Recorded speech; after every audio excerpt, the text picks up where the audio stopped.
Hey everyone, and welcome back to another Exo Heroes video. Today we're going to be revisiting our tier list for Fated Heroes, and we want to do something a little bit different, and that's where we combine all of the front row heroes. So today we're going to start out by talking about Fated Defenders and Supports, and the changes that have been made to the tier list with the introduction of Season 2. So with Season 2, we've seen the introduction of the new defender, Naomi, so we'll be introducing her to our tier list as well. And as always, we're going to start out at the bottom and move our way up to the top. If you guys have watched our old tier list, you will be familiar with our ranking system and how we determine who's S rank, who's F rank, and everything in between.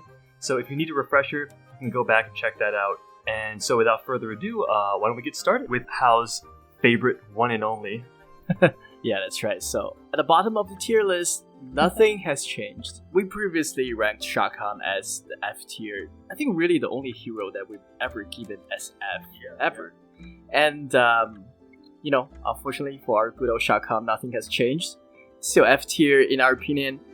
Just to reiterate why he's so bad, right? Because he is kind of a damage-focused hero, and we always called him kind of a DPS wannabe, right? Like, he wants to do damage. That's what his kit is all about.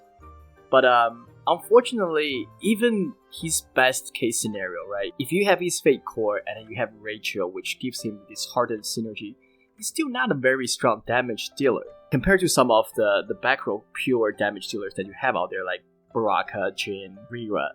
So you really don't have a reason to bring him as your primary damage dealer. And on top of that, as a defender, he does not bring any type of utility really to the team. So overall, we just don't think he has a place in the game, and that really hasn't changed.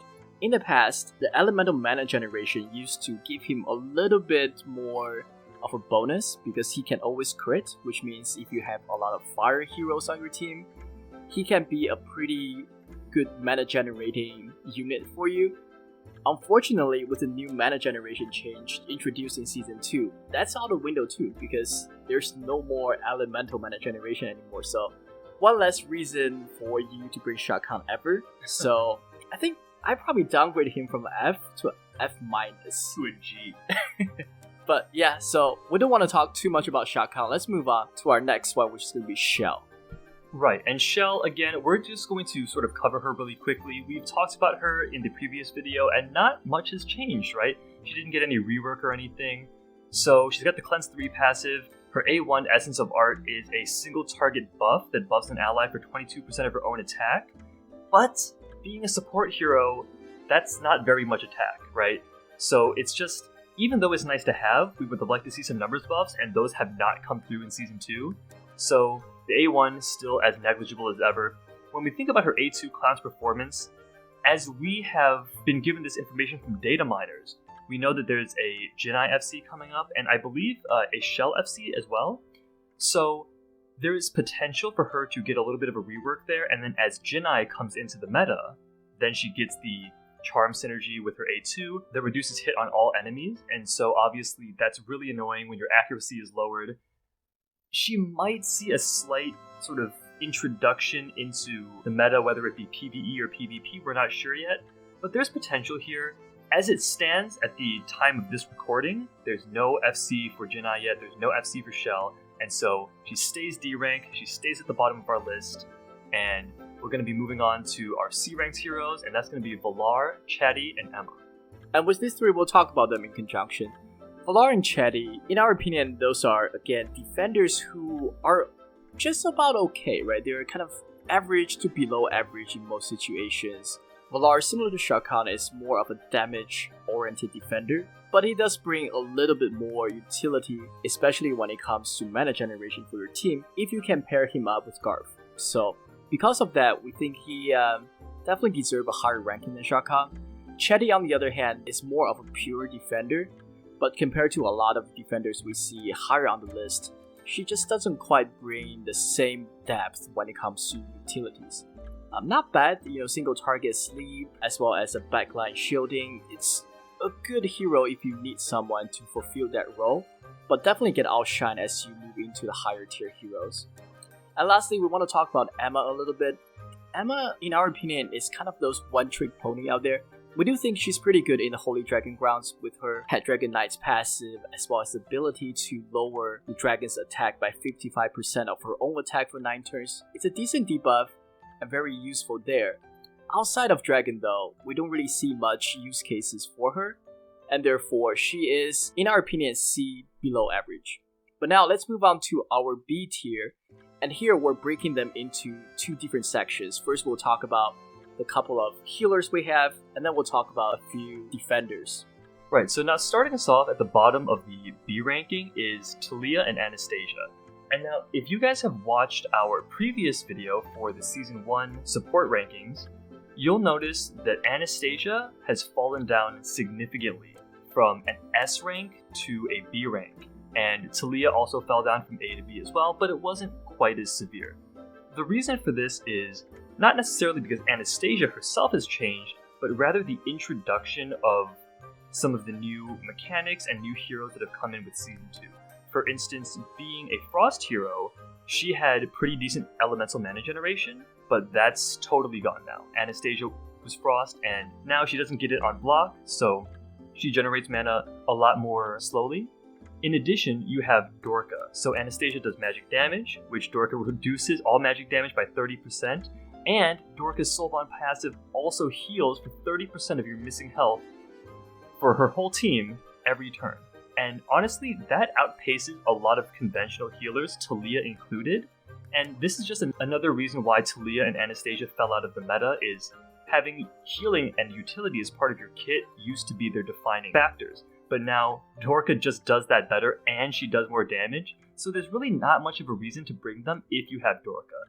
That having been said, because these 2 heroes haven't changed, they're not bad, and we want to highlight that point. You could still definitely bring them in PvE content, and they'll carry you a majority of the way, but when it comes to things like high-end PvP, we really see them lose kind of the spot that they might have had before.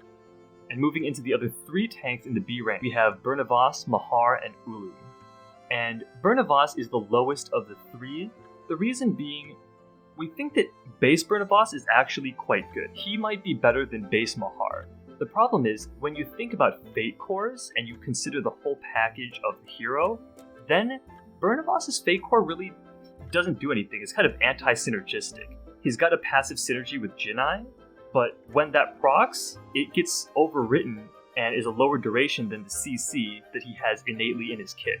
So that doesn't really make sense, and it just sort of kept him at the bottom of B. The worst Fate Core in the game. Except for Fate Core Emma. Probably. And Mahar, while we think base Mahar is not as good as base Bernavas, Mahar's Fate Core is really good. His A1 is an AoE provoke that only costs 1 mana, and while he is a little bit on the slower side on his attack speed, being a Fated Defender, once he gets this ability off, it's so effective, especially when paired with his really high base defense. So, for that reason, and some of his Dragon Ground utility, we decided to put him above Bernavas. And finally, we have Ulum.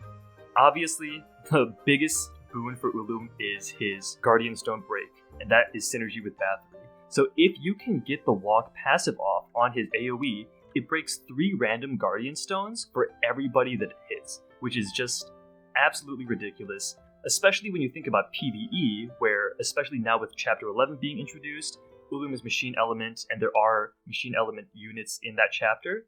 But even if that weren't the case, 3 Guardian Stone breaks is very strong. If you can keep him alive, it just takes him 2 turns with Bathory to break 6 Guardian Stones.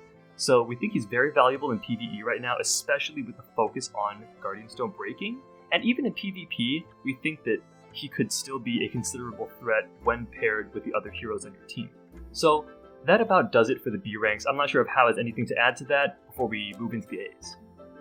No, I think that covers it pretty much. The only thing I would point out is we used to have Ulum as A rank. Now we kind of downgrade him a little bit to B. Similar to Anastasia, not really because he got a lot worse, we just feel like there are other heroes now that fulfill that role a little bit better. And on that, we're going to talk about our A tier list. And here we're going to start off with Ramga. So Ramga is one of the rare heroes on this list that actually got upgraded. We used to have Ramga as, I believe he was a B or a C before. I think, yeah, he was a C. We called him kind of average because he had really unique ability of being this anti-heal hero, right? Yet, at the time, healing wasn't a big part of the meta. However, with the introduction of Dorka now, we do believe that Ramga might just get the opportunity to shine. Because if Dorka does become a meta hero, which we really think she has the potential because her kit is really good, if that's the case, then I think a legitimate argument can be made to bring Ramga into the team just to counter the massive amount of healing that Dorka can be doing on a per turn basis.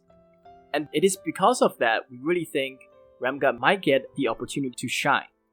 And also on top of that, the recently introduced Fakor Valentina as well as FC Shufraken, who are both now pretty strong and pretty much in meta at the moment, also allows Ramga to shine a little bit more because obviously Ramga pairs very well with Shufraken, allowing Shufraken to do more damage. So at this point, we really think the meta is setting up for a return to the spotlight for Ramga. But with that being said, we do have two other heroes in the A tier, and both of them are going to be defenders. First, let's start off with Naomi, the newly introduced defender. In our opinion, Naomi is probably the best pure defender among the current Fated lineup. She is essentially an upgraded version of heroes like Degas or Luke, and just brings tremendous amount of utility. So let's take a quick look. So her block 3 passive, we've talked about this many times before. The block passive is really good because it does AoE provoke to the entire opponent's team for 10 turns, so great duration, great AoE, as well as the fact that it activates whenever one of your hero drops below 30%. It means that you get this when you need it most. You don't have to wait it until it's your turn. And she has a rigid body passive, which allows her to be immune to damage from sheer health if she's paired with Dorka. So obviously that's really good because her A2 allow her to share health with the entire team. Traditionally, that will put you under pretty substantial stress because obviously anyone who takes damage on your team is going to transfer some of that damage to you, but now, because of her rigid body passive, she's able to mitigate all of that damage. So essentially, this is just a straight up 30% damage decrease for your entire team if Dorka is also there. Obviously, we always talk about this.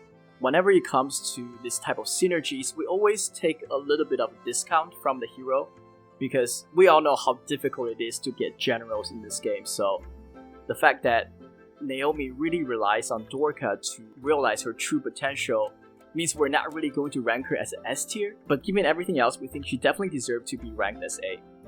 Now, the next hero we're gonna talk about is Garf.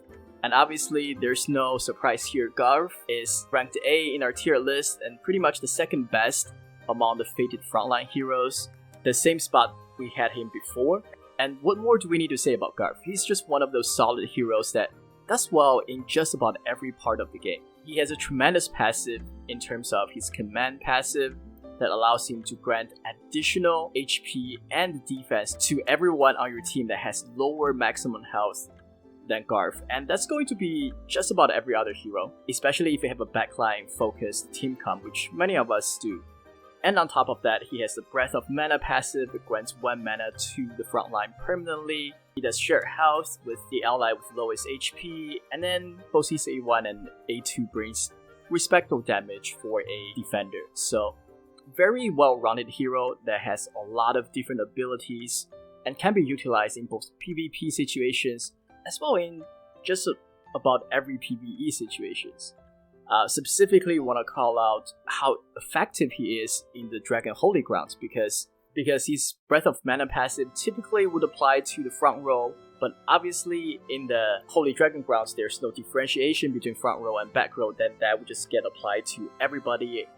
And overall, just a very solid hero to have, and is someone that we're still looking for after 3 months of playing, which is crazy, but we can't wait to get our hands on him. But with that being said, those are our A tier heroes, Garf, Naomi, and Ramga. And now we're gonna move into S tier, and I'm sure you guys know who that's gonna be.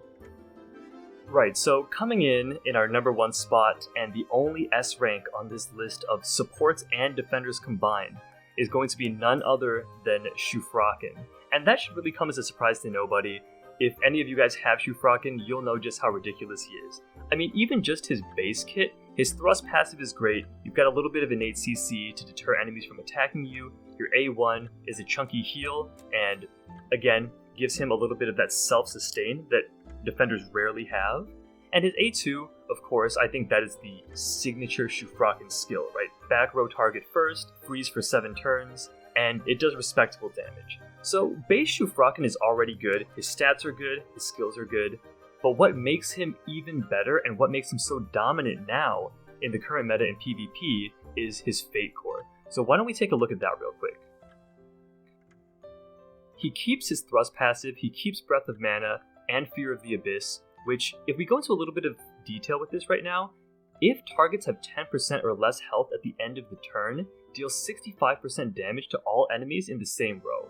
This is pretty ridiculous because it acts really as a AoE final hit, which is already a really good passive for Chaos heroes, and now a defender has this on top of his thrust passive.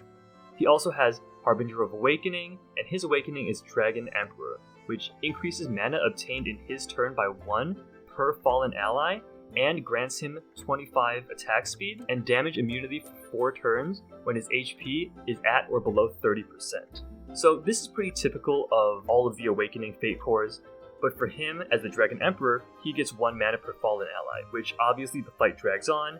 Him being tanky stays alive gives him insane mana generation. So now that we've gone over his passive, his skills equally busted. You have a 1 mana A1 that deals 300% damage to one enemy, and afflicts target with Despair, which, if they're suffering from Fear of the Abyss, which they likely will be, causes mana burn for 1 mana and deals 50% damage every turn. And the thing I want to mention here, and how it's brought this up as well, is with the Season 2 mana changes, 1 mana abilities are really, really strong right now, because every time it's your turn, you get 1 mana before you even move. So essentially, because this skill costs 1 mana and you get 1 at the beginning of your turn, this is like a free skill that does a lot of damage and has a pretty good dot attached to it. Then his A2, a little bit pricier at 5 mana, back row first as always, deals 210% damage and freeze for 7 turns, with the additional 150 damage for each self-harm stack the target has. And that leads us into his synergy with his children, Ramga and Valentina.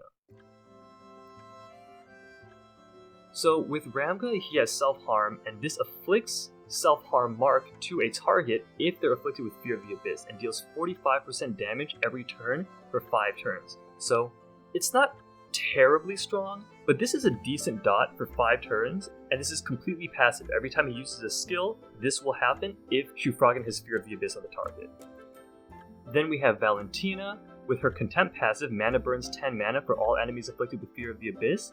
And now, with her new Summerfest of Fate core, what you can also do is bind all enemies for 7 turns, and it can't be removed. And bind is where you prevent the enemy team from gaining mana. And since this is for all allies, it's huge, because you just need to hit 1 person with this, and all of the allies can't gain mana anymore. So it's a pretty ridiculous passive, honestly, and it just adds to how crazy strong Shufraken is, and how good he is as an individual hero and Fate Core, but then the synergy he has and how strong those are with other good heroes. Summerfest of Valentina obviously comes with the flat passive and Summer's Blessing, as all of the Summerfest heroes do, and Ramga has 2 Fate Cores, one being Awakening and one being First Guardians, which is also very strong right now. So that was a mouthful from me. I'm not sure if Hao has anything else to add, but Shufraken is just absolutely insane right now. Nope, I think you covered it pretty well. I think at this point, Shufraken is really one of those heroes that just clearly head and shoulder above the rest of the competition when it comes to fated frontline heroes. And unless something dramatically changes, we really don't see Shufraken going out of favor anytime soon. But, this is just our list of heroes. Just as a quick recap, obviously we start with Shakam as our F tier, bottom of the food chain type of hero, and then we move into Shell, who is D, but we are looking forward to see her potential new Fate Core in the near future, so that might change. And then we have Emma, Chatty, Valari in our C tier, kind of just below average. Talia, Anastasia, Bernabas, Mahar, and Wulum rounds off the above average B tier. And then we have Garth, Naomi, and Ramga as our A tier heroes. And we finish it off with Shufraken at the top, true to his name as the king of frontline heroes. But these are just our thoughts. I'm sure some of you might disagree with this, so feel free to let us know if you have a difference in opinion or if you think there are other heroes that we're overlooking. Feel free to leave those comments in the comment section down below. If you enjoyed this episode, please leave a like and subscribe, and we'll be coming out with more Fated tier list and other tier lists for Season 2 very soon, so stay tuned for those. But with that being said, we'll see you in the next episode. Bye bye. Peace.